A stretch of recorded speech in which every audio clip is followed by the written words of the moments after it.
foi Goebbels e por que copiá-lo é um risco à democracia? Ministro de propaganda de Adolf Hitler, Joseph Goebbels foi responsável por fazer proliferar os ideais nazistas na Europa e usou a máquina pública e a cultura para defender a sua ideia de que, abre aspas, uma mentira dita 1000 vezes se torna uma verdade.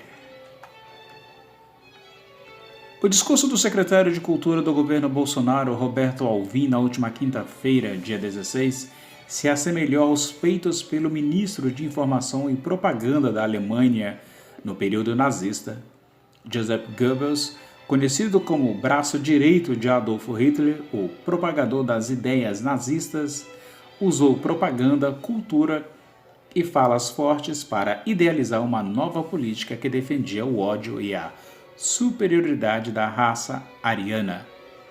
As semelhanças nos discursos de Alvim e Goebbels são videntes ou evidentes. Abre aspas. A arte brasileira da próxima década será heróica e será nacional. Será dotada de grande capacidade de envolvimento emocional e será igualmente imperativa, posto que profundamente vinculada às aspirações urgentes de nosso povo, ou então não será nada, afirmou Alvim. Na década de 30, segundo o biógrafo Peter Longerich, Joseph Goebbels discursou assim, abre aspas, a arte alemã da próxima década será heróica, será ferreamente romântica, será objetiva e livre de sentimentalismo, será nacional com grandes fatos e igualmente imperativa e vinculante, ou então não será nada. Para o historiador Maurício Fontana, uma autoridade brasileira, copiar o discurso de Goebbels é um risco à democracia. Segundo ele, Goebbels foi o principal aliado de Hitler no sentido de difundir o nazismo pela Alemanha. Ele sabia fazer isso muito bem, usando principalmente a música e o teatro. Alvim fala ao som de uma composição de Richard Wagner, o mesmo músico utilizado por Goebbels. Por isso que Wagner é proibido ser tocado em Israel. O ministro do nazismo, como ficou conhecido, nunca defendeu uma pluralidade de ideias. Muito pelo contrário, levou ao seu público que apenas o que vinha da Alemanha era puro e correto. Defender ações desse tipo é atacar a democracia. Fontana explica que o ministro de propaganda de Hitler muitas vezes era usado para que a defesa do comandante alemão fosse espalhada por todos os cantos da Europa. Abre aspas. Ele era visto como um herói pelos alemães naquele período. Ele levava mais do que as pessoas queriam ouvir, mas o que Hitler queria que elas ouvissem. Fecha aspas. O historiador ainda alerta que o discurso de Goebbels era, na maioria das vezes, recheados de mentiras. A tática, inclusive, era exaltada pelo próprio. A frase, uma mentira dita 1000 vezes se torna uma verdade, é atribuída a Goebbels.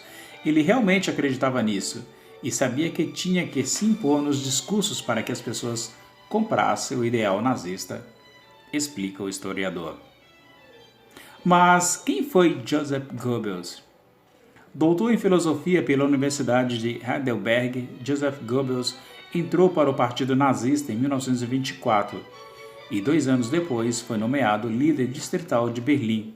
Neste período conheceu Adolf Hitler mais de perto e se encantou com as ideias de quem o chamava de líder supremo de uma nação suprema. Com grande interesse pela propaganda, levou ao Führer a necessidade de se criar um núcleo de propagação das ideias para que todos os alemães entendessem do que realmente se tratava o nazismo.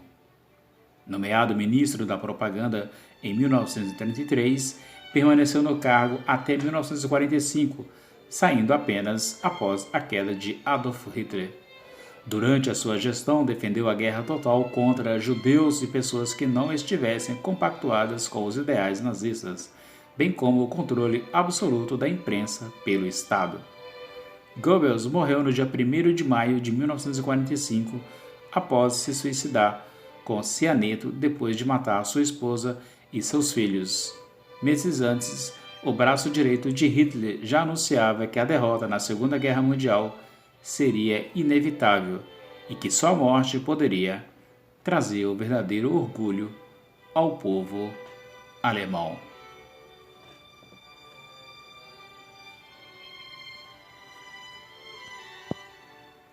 Se você gostou desse podcast, deixe seus comentários abaixo, inscreva-se no canal e compartilhe.